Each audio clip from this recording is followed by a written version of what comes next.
Hello, everyone. Today, I'd like to consider the Ryan Gosling phenomenon. And what I mean by the phenomenon of Ryan Gosling is, of course, different from the man Ryan Gosling, and even it's only tangentially related to the actor Ryan Gosling. It's more just the aura that he has garnered, the aura that he somehow inspires, or the way that he gets the audience to view him, and the really unlikely scenario that's played out, that has played out, that continues to play out, that we see Gosling as this sort of incel adjacent type of character. This is really something that one would not expect, of course, given that Ryan Gosling is a handsome man. He's definitely not, anyone's idea of an incel. But or he doesn't even typically give off an aura of neurodivergence, as it gets called today. And yet there is something about him. There's this weird kind of sense of disassociation about him in many of his movies, and this, I think this element of whether it's his acting style or whether it's just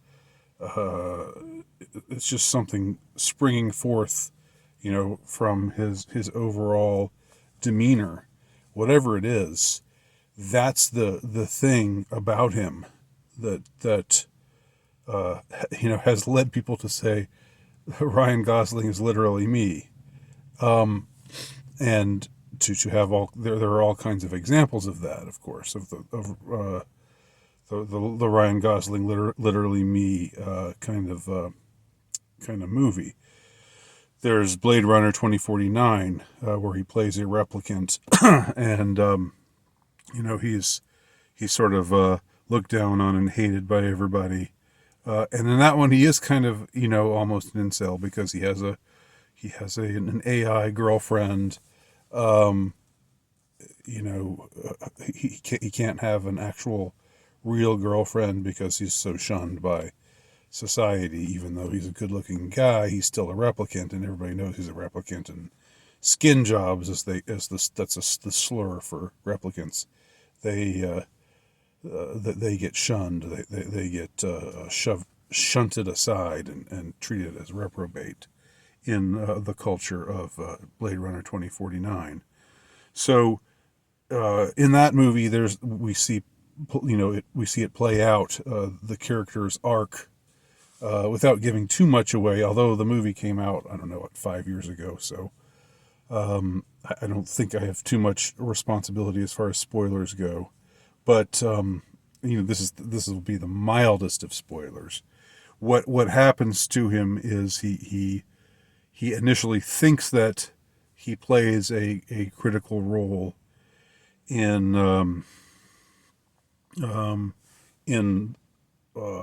that he may be critically attached to another character in a way that is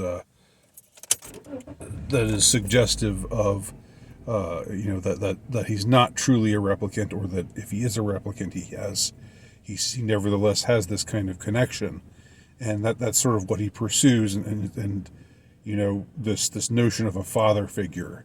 But then what we find out in the end is that he's not at all what he had thought he was. He was just the conduit through which another character found their father. And so it's a tragic character arc for him, an alienated man who thinks he's found some kind of connection, and then in the end he still He's still alienated, but feels in his own way like he has, helped do good and helped for good to prevail over evil, and so he's in a way, it's tragic, but in a way he's content, even though he's suffered the disappointment of seeing that the connection that he thought existed doesn't really exist. Another movie. This is one that I've actually talked about. I did a whole video about Lars and the Real Girl. This is a movie from several years ago. I think it was sometime in the aughts, the late aughts, maybe 2007, 2008, where Ryan Gosling plays this shy and I think it's fair to say the character that he plays is someone on the spectrum who can't really function with people, and he ends up with getting a doll, getting what is basically a sex doll, but for him, he orders it with much more innocent designs. He basically falls into this delusion that she's his actual real girlfriend, and he endows her with this personality and everything, and because it's something that it's a connection that he needs to have, and I was when I was talking about that movie, I was in a way critical of it, or I don't know if critical is the right word, but I saw it as in some ways a harbinger of the transgender acceptance, like this whole idea that if you feel like you're different from who you are, then your feelings mean everything, and people should just cater to you, because that's basically what happens in this movie. Everybody in the town, everybody that attends his church, they just treat his girlfriend like, it's good to see both of you here today, and blah blah blah. And they just play along with it because that's what they're instructed to do. They're told that's what he needs. So I think that's a very dubious thing. But in any case, it's another movie where it's you wouldn't think this kind of Hollywood A-list leading man stud kind of character. You wouldn't think that you'd see him in a role like that, but he pulls it off, and pulls it off well. And I think again that's because of this, whatever it is that when you look in his eyes, and it's like he's not quite there. Again, what I call it is this sort of aura of disassociation, which he so often gives off in many of his movies. The most famous, of course, being Drive, where he's this stoic figure, and he's self-sacrificing. He doesn't get the girl in the end. He ends up sacrificing himself for her. It's very he just and he doesn't have. He's a man of few words. He just performs the heroic deeds that he's supposed to perform, and then he is willing to be self-sacrificing for these other characters, and that's how it ends.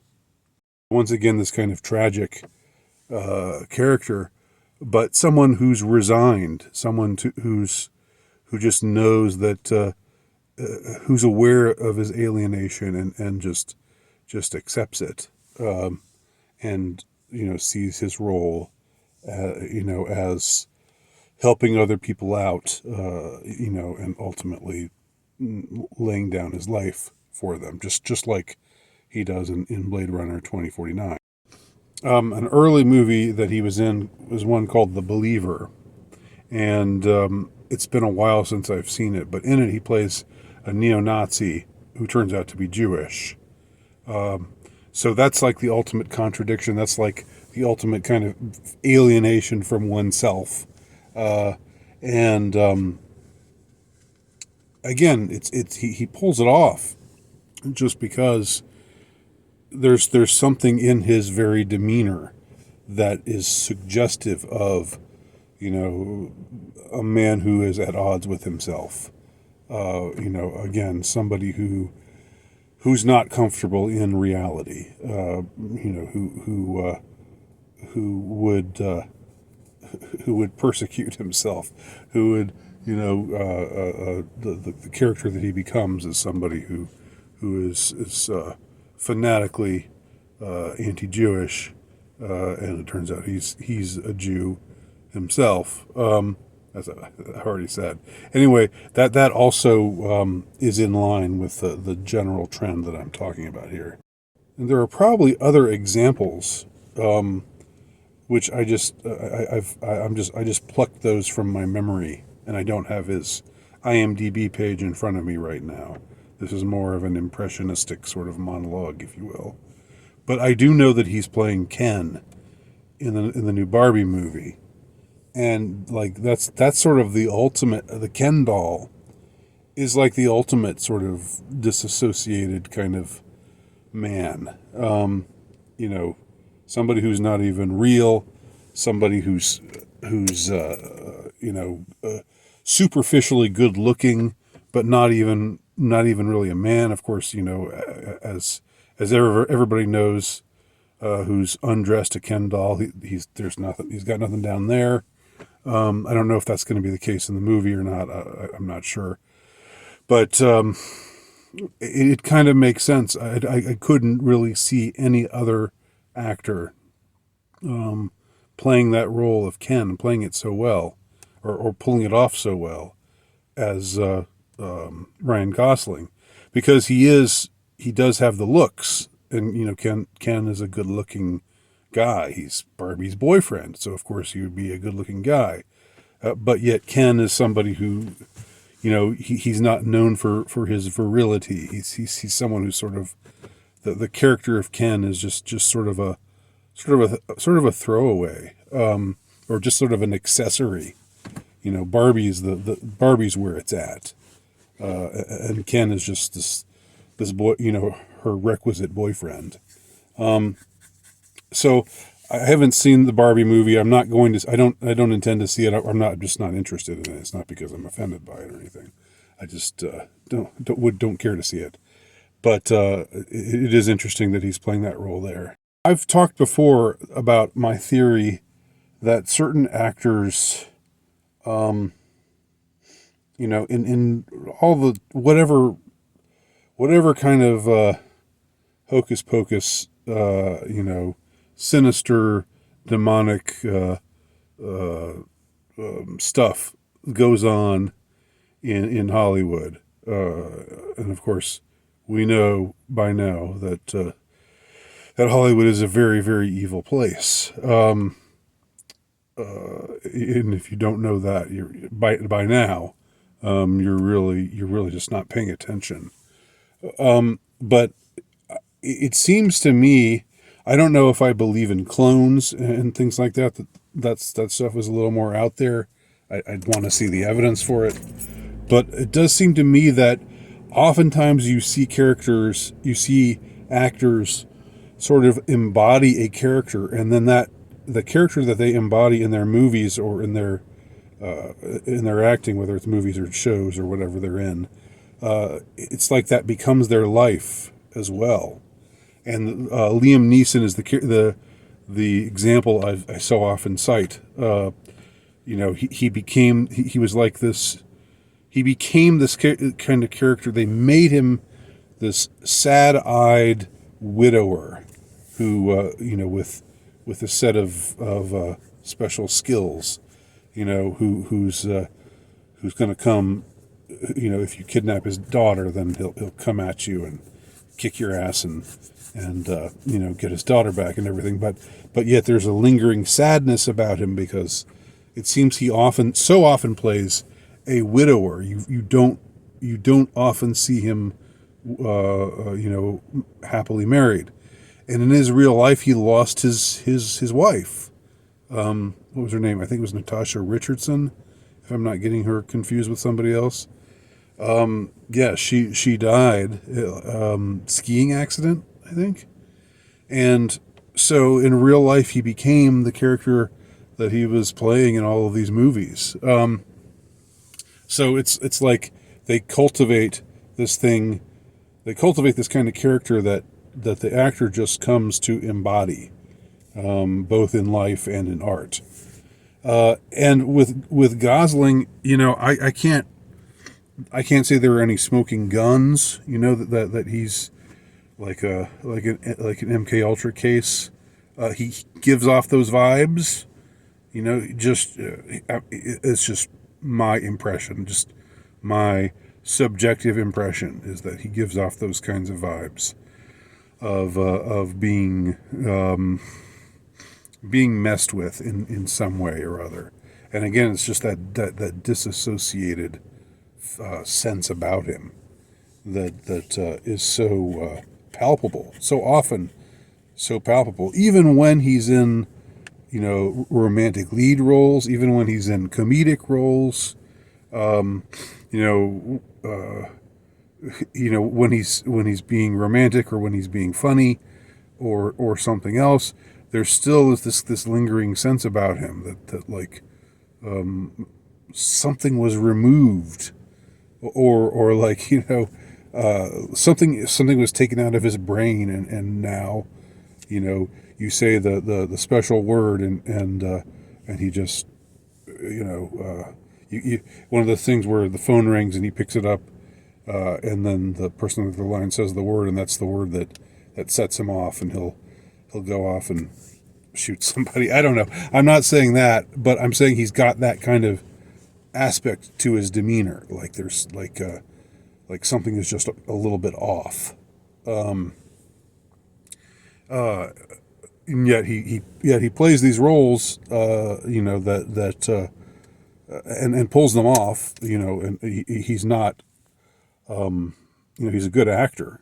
And I think there's something about, in fact, there's something about this sense of him that makes him, that adds to that gives him a certain poignancy as an actor, because you kind of want him to be more carefree. You want him to be more, to be able to show that he's having more fun. But somehow he can't do that for whatever reason. Ryan Gosling was raised a Mormon. Now there are a lot of people out there who are raised Mormon who are fine, who are not mind controlled. But I do think that there's something going on in the church that, I mean, there's a ton of LDS representation in all of the alphabet agencies. There's something. Anyway, I think that I would believe that if there's some kind of mind control program that's going on, that might be that the LDS church might have some role to play in that. Just from my impression of them, and I'm mostly very sympathetic to them. I should say that I'm not anti-Mormon at all. But the fact that he was raised Mormon, that he was a child actor, that's always a red flag. It's not a smoking gun, but when you have parents who just drag you to Hollywood and say, we'll do whatever it takes to get our son or daughter to be famous, and he'll do whatever it takes, and okay, go with the nice man and do whatever he says, and then you'll get the part, and then you'll be famous, and then we'll get a lot of money. There's something really dark and sleazy about all of that. Definitely. I think there are probably child actors who are fine, who haven't been mistreated, but it just seems to permeate so much of the entertainment industry. It really truly does. And I don't say that, I say that with a sense of the tragedy of it all, and the awfulness of it all. And part of what's bad about it is that parents are willing to to do this to their kids. I would never, if my kids wanted to go be in Hollywood movies, I would say hell no, no way. Or wanted to be, entertainers, or wanted to be, like child stars, in the music industry. Nope, no way. But anyway, so he was a child actor. He was a Mouseketeer. There's a picture of Ryan Gosling with Britney Spears, Christina Aguilera, and Justin Timberlake. They're all in the same crop of Mouseketeers. So Disney comes into the picture. Mormon Church, child actor, and Disney. And Mouseketeer. The Mouseketeers wear those hats with the big ears on them. That's symptomatic, or that's indicative, many say, of mind control. Again, these are just my subjective impressions, but to me it adds up. Okay, so all this was how he got into the biz. Who knows what he had to suffer, and at whose hands he had to suffer it. Who knows what form that might have taken. But I'm convinced, just when you look at the man, you look at the look on his face, that there's just something about him that just looks lost. It's like a lost puppy. And again, I think that's part of his appeal. It lends this sadness, this poignancy to him. And again, it's like a real, I keep coming back to that word, disassociated, but that's just the sense when you look in his eyes and you think, where are you, man? Where's your mind? Where is your mind? Where is your mind, Ryan Gosling? Anyway, those are my thoughts about Ryan Gosling. Tell me if I'm right or if I'm just crazy. Leave your comments below. Thanks for watching.